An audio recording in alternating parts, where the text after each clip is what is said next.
Joueur invétéré qui dilapide tout son argent dans sa passion, Cédric Jubilard aime s'amuser, parier mais aussi, et surtout, provoquer.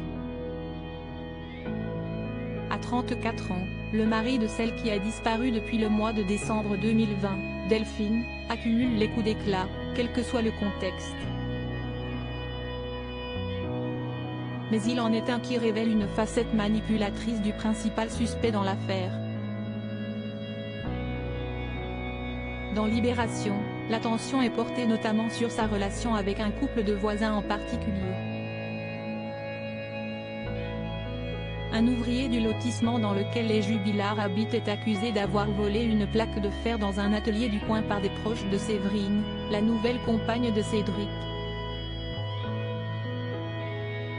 L'homme controversé décide alors de confronter en public ce voisin. 2 mois après la disparition de Delphine, « Je veux savoir où est ma femme ». Il sous-entend que la plaque en question a servi à cacher le corps introuvable de son épouse.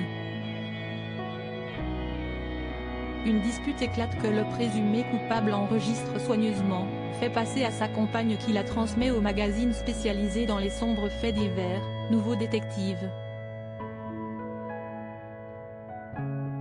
Vous me demandez s'il a fait courir la rumeur sur le ton de la blague ou s'il était sérieux, je vous réponds que oui, il était sérieux, déclare sur PV le voisin, rapporte Libération.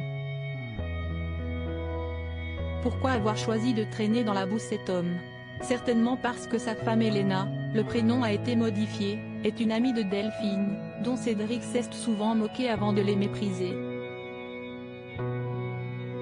Une femme qui s'investit dans les recherches pour trouver une trace de la jeune femme et maman de 2 enfants, et qui reprochait à son mari d'avoir les bottes un peu trop propres durant les battues, sous-entendant qu'il ne faisait pas beaucoup d'efforts. Provocateur, manipulateur. Cédric Jubilard n'a pas beaucoup de soutien depuis la disparition de celle avec qui il était en procédure de divorce. Cette histoire ne joue pas en sa faveur et s'ajoute à de nombreux propos de son entourage qui le décrivent comme un homme agressif et calculateur. Mais aucune scène de crime et aucun corps retrouvé ne permettent de véritablement tirer des conclusions.